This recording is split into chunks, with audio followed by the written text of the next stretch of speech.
Gracias por su fidelidad, por estar allí conectados con nosotros, con la señal de VPI TV. El día de hoy vamos a hablar de un tema que ha sido central en esta campaña rumbo a la presidencia, a la Casa Blanca, aquí en los Estados Unidos. Vamos a hablar sobre cuáles son los desafíos que afrontarían tanto Joe Biden como Donald Trump en esta contienda electoral. Ya está listo el abogado constitucionalista Rafael Peñalver para hablar sobre estos escenarios. Buenos días, gracias por aceptar nuestra invitación. Bienvenido. Marjorie, buenos días. Qué buenos días, gusto. un lindo día aquí en Miami. Así que es un gusto estar con ustedes y con la audiencia.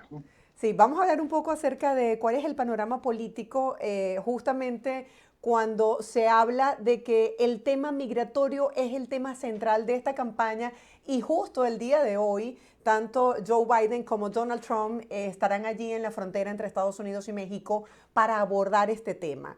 ¿Qué se espera para el día de hoy y cómo ve este escenario político? Efectivamente, Marjorie, el tema migratorio se ha convertido en quizás el tema principal en este momento de la campaña presidencial, aunque todo esto puede cambiar rápidamente debido a cambios en los acontecimientos mundiales. Pero en este momento, el día de hoy, la inmigración está en primer lugar de los votantes en su decisión de cómo enfrentar este problema.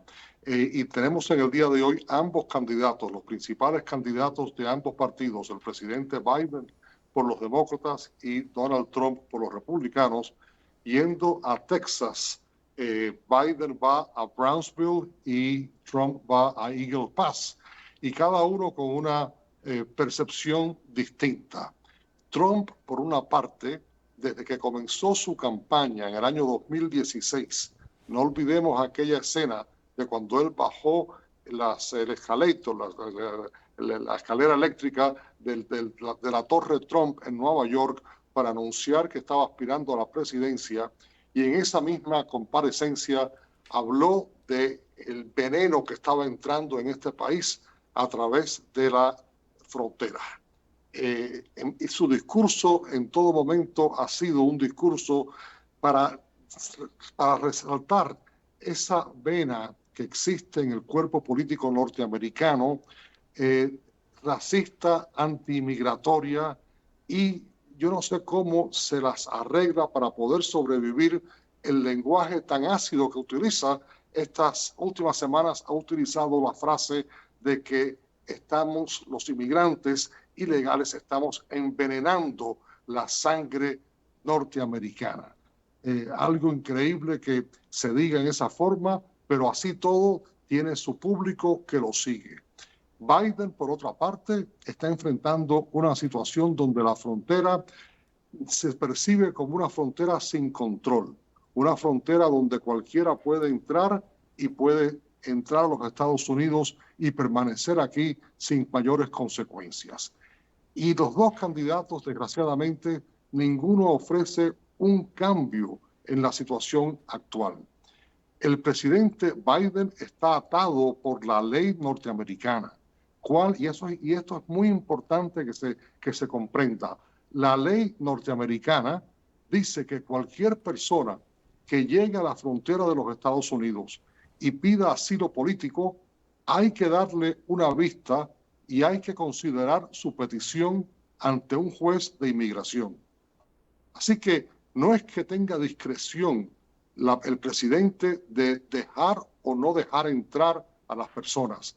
Si no se cambia la ley, Estados Unidos es parte de un tratado entre naciones democráticas del mundo que dice que cuando una persona llega a un país y pide asilo político, a esa persona hay que darle una vista y estudiar su petición de asilo. ¿Qué pasa? Que son tantos y tantos miles de personas que están llegando a la frontera de los Estados Unidos pidiendo asilo político debido a las circunstancias políticas y económicas de los países de América Latina principalmente, que el número es tan grande que no es posible ver y estudiar y darle una vista ante un juez de inmigración a tantas miles de personas sin tener una demora.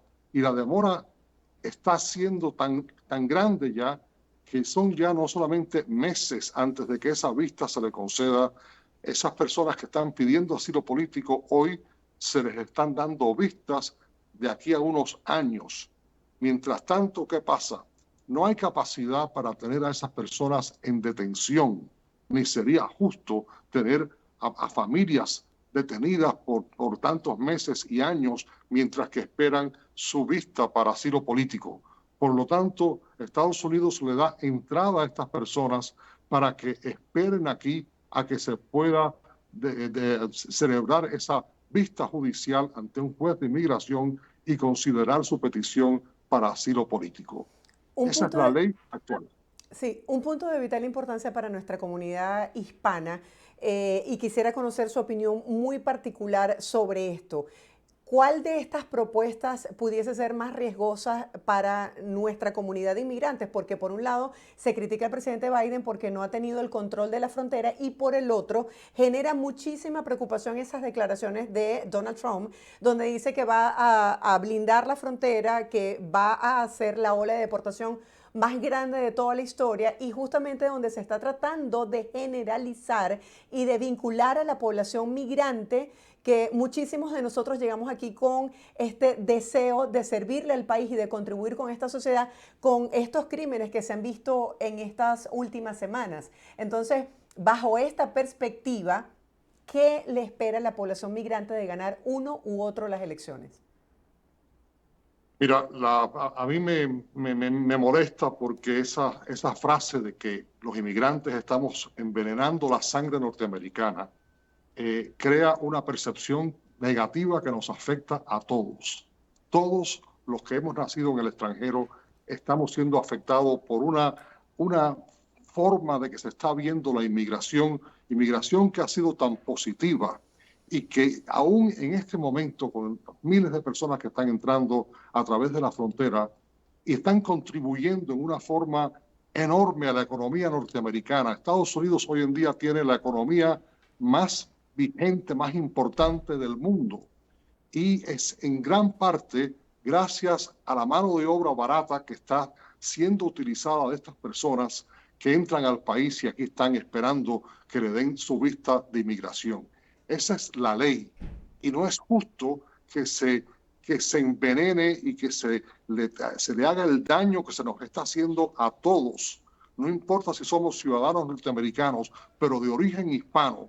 Cuando se empieza a hablar de que estamos envenenando la sangre norteamericana, no se está hablando solamente de aquellas personas que están esperando su vista de inmigración y a quienes se les está llamando ilegales, cuando en realidad la ley de este país provee que se les trate en la forma que se les está tratando, que se les dé entrada hasta que no tengan esa vista de inmigración. La solución, una solución parcial, hubo unas propuestas bipartidistas hace solamente un mes de aumentar en una forma sustancial el número de jueces de inmigración para adelantar estas vistas, para ponerle un límite, cambiar la ley para que sea más alto el estándar para pedir asilo político, que no solamente pueda una persona venir y decir estoy siendo perseguida en mi país de origen, sino que hubiera que tener otras condiciones para poder calificar, para poder entrar y esperar esa vista para asilo político. Sin embargo, esa propuesta bipartidista que fue trabajada por meses por los conservadores republicanos en el Senado y por los demócratas, y estaba a punto de ser aprobada en el Senado cuando el presidente o cuando el expresidente Trump oyó que eso estaba a punto de pasar, boicoteó y se opuso a que eso siguiera adelante para él poder seguir utilizando el tema y el caos de la inmigración como tema político. Eso no es serio, eso es una situación demagógica que por una parte estés atacando a lo que está pasando y te opongas a una solución bipartidista presentada por tus propios senadores republicanos conservadores, tratando de buscar una solución, y que sin embargo el candidato Trump para hacer campaña política de esto se opuso y, y consiguió que esa propuesta muriera antes de ser ni siquiera considerada por la Cámara de Representantes. Así que créeme que estamos viviendo un momento difícil para aquellas personas que somos de origen hispano y que venimos aquí de otros países, no importa el número de años que llevemos aquí, porque se está creando un sentimiento anti-extranjero que desgraciadamente siempre ha existido en el cuerpo político norteamericano, esa vena que corre por el cuerpo político racista, antimigratoria, que llevó a este país una vez ya a una guerra civil, y sin embargo, cada vez que hay una situación de una contienda política, hay algunos demagogos que tratan de explotar esa vena y que ponen ácido en el contexto político de la campaña norteamericana. Lo que va a pasar hoy en Texas es un show mediático por ambas partes. Ahora, Presidente. Sí. Usted como abogado constitucionalista, quisiera que nos explicara cómo se lee esta noticia donde la Corte Suprema acepta juzgar esta petición que hizo Donald Trump de que la inmunidad presidencial le exime de este caso de interferencia electoral. ¿Cómo se puede entender esto bajo esa perspectiva que usted habla del show electoral que se está haciendo en la frontera? Bueno, lo que pasó ayer en la Corte Suprema, a las 6 de la tarde, la Corte Suprema dictó que iba a aceptar la petición de Donald Trump para que se revisara su petición de inmunidad presidencial. ¿Cuál es el efecto práctico de lo que sucedió ayer? Nunca ha existido una situación como la actual, porque nunca hemos tenido un expresidente que haya sido encausado por delitos en este país.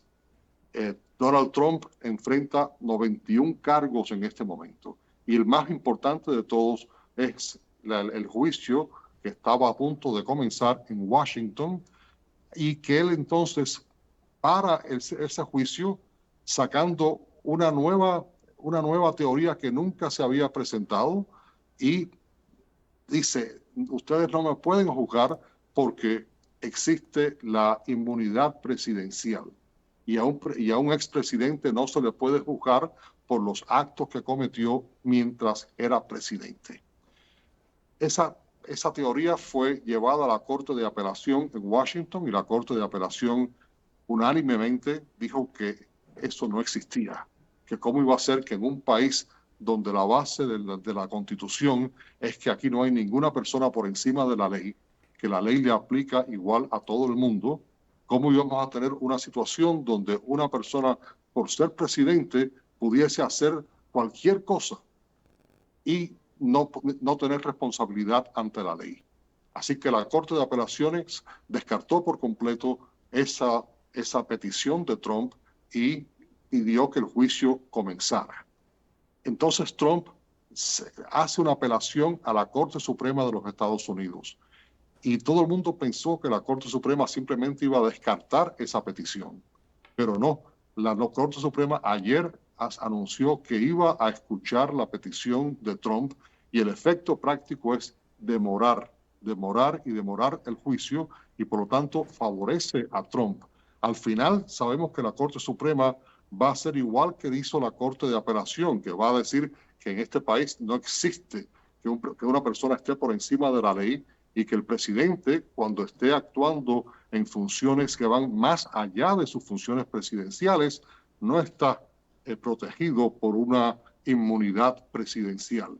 Y sin duda estoy seguro que cuando se estudie el hecho de que Donald Trump trató de permanecer en el poder después de haber perdido las elecciones, y puso todo tipo de presión sobre oficiales estatales para que cambiaran los votos electorales de sus propios estados y le dieran a Trump los votos electorales a pesar de que había perdido el voto popular en esos estados, que eso es un delito, y por lo tanto no existe que un presidente se le dé la carta verde para que trate de permanecer en el poder y de un golpe de estado, y diciendo después que tiene inmunidad presidencial.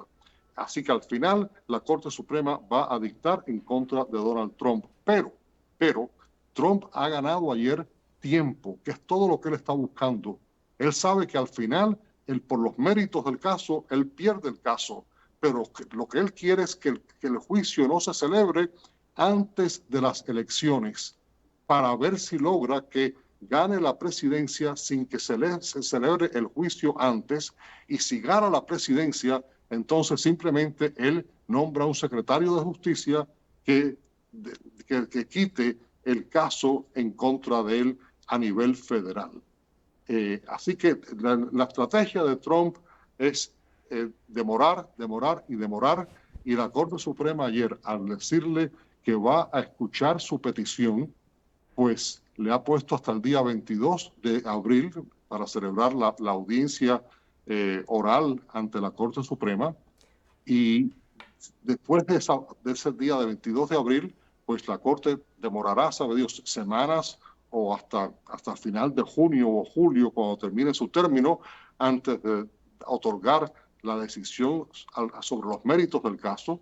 Mientras tanto, sigue corriendo el calendario y es muy poco probable que se pueda celebrar el juicio antes de las elecciones de noviembre, que es precisamente ha sido la estrategia de Trump, de demorar todo esto para que no se celebre el juicio alguno, que él vaya a la elección sin haber sido convicto, y cuando llegue a ser presidente, si es que gana, entonces simplemente desestimar estos casos, y nunca se habrá hecho justicia al respecto.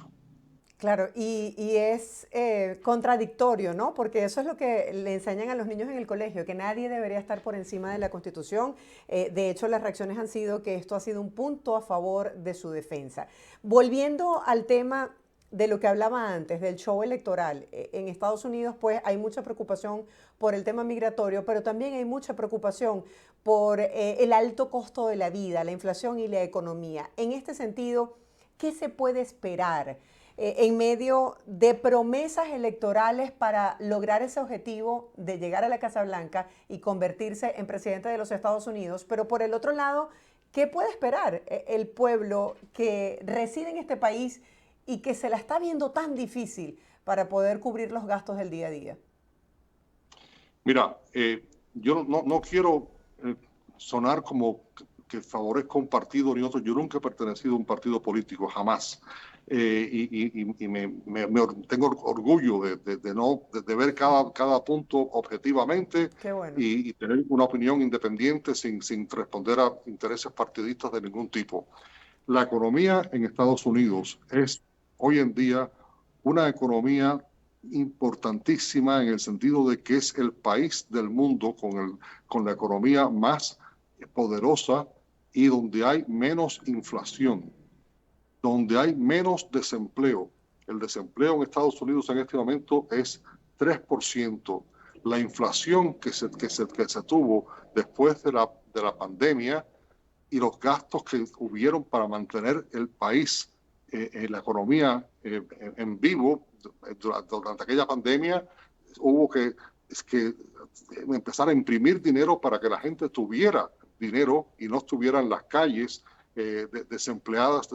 Así que, aunque nos parece que la inflación nos afecta a todos, porque cuando vamos al mercado efectivamente se está pagando más hoy de lo que se pagaba hace 4 años. Pero si vemos fríamente las condiciones económicas del país, Estados Unidos está en una posición verdaderamente de líder del mundo en lo que es la recuperación económica. Tenemos una economía donde hay todo el mundo que quiera trabajar está trabajando. La inflación sí se está controlando. Hace un año la inflación estaba en un 9%, hoy en día está en un 4% y bajando. Así que la impresión que tenemos cuando se dice que el alto precio de la gasolina también ha bajado enormemente en los últimos meses. Tenemos que comparar. Sí, no es lo ideal. Todo el mundo quisiera que tuviéramos los mismos precios que tuvimos hace 8 años atrás, pero esa no es la realidad del mundo. El mundo, los precios han ido subiendo en todos los países. Donde menos han subido es en Estados Unidos, y tenemos una economía que yo no sé por qué el presidente Biden, debido a su edad, yo creo, y ese es un factor que es una situación que ambos candidatos para la presidencia de los Estados Unidos estén en los 80 años. Yo creo que es un fallo del sistema norteamericano que al final de un proceso de elección democrática tengamos a estas dos personas como figuras dirigentes de partidos, pero yo creo que el presidente Biden no ha podido presentar en una forma eficaz los logros que ha tenido el país bajo su mandato en el campo económico y la estabilidad, más que nada la estabilidad política que se le ha dado al país, un país que estuvo al punto del desastre político después del asalto al Capitolio del 6 de enero, donde se trató de parar lo más valioso que tiene una democracia, que es el traspaso pacífico del poder. Y ahí está. Hoy en día Estados Unidos está en una posición mucho más ventajosa de la que estaba hace 4 años en lo que es estabilidad política, en lo que es estabilidad económica. El país está en las mejores condiciones de ningún país del mundo, y sin embargo, debido a su avanzada edad y hay veces que su presencia ya físico, una impresión de una persona ya cansada, pues no ha podido presentarle en una forma eficaz al país los logros de su propia administración. Y por otra parte tienes a un expresidente Trump que se ha dedicado no solamente a destruir las instituciones básicas de este país, sino de alinearse con intereses del mundo, con personas del mundo conocidas por su autoritarismo, que sea hoy el expresidente Trump el que le esté apoyando a Putin. Para mí es algo increíble, increíble que se le esté dando apoyo a figuras autoritarias en otras partes del mundo, y al mismo tiempo que se está despreciando la democracia que gozamos en este país. Ya para finalizar, ¿usted considera que el tema migratorio y la relación de Estados Unidos con los países de América Latina ha sido utilizado como una estrategia, como una herramienta política de cara a las elecciones, en el tema migratorio en particular? Se está utilizando como tema para levantar miedo en este país. Y a pesar de que han entrado millones de personas en los últimos 10 años, los únicos que se resaltan, desgraciadamente, son los casos de los delitos cometidos por una infinísima minoría de ellos. Y no se habla de los aportes tan importantes que han hecho a la economía norteamericana. No se habla del hecho de que si no fuera por esas personas, y estoy hablando ya no solamente de los que han entrado recientemente, en este país hay más de 11 millones de personas que llevan aquí 20, 30, 40 años, que tienen hijos y nietos nacidos en este país. Y sin embargo, la ley de inmigración de la que hablábamos antes no se ha cambiado en 50 años. Y estas personas viven en nuestro país como personas de segunda clase. No se les da un camino para que se hagan residentes, para que se estabilicen su situación en este país, a pesar de que llevan aquí tanto tiempo y tienen hijos y nietos nacidos en este país. Son las personas que mantienen nuestra economía, porque se les está pagando unos salarios mucho menor que los que se le pagan a las personas que tienen ya establecida su residencia o ciudadanía en este país. Son las personas que hacen los trabajos que nadie más quiere hacer y que son trabajos necesarios y vitales para mantener la economía norteamericana. Personas de bien que han contribuido de una forma increíblemente eficaz a nuestra sociedad. Y sin embargo, hay que sentarse aquí y con las manos cruzadas oír cuando estas personas aspirando a la presidencia, me refiero al señor Trump, se refiere a ellos como personas que están envenenando la sangre norteamericana. No, eso Gracias, no. gracias por su visión y sobre todo por este análisis tan oportuno. Feliz día para usted. Muchas gracias.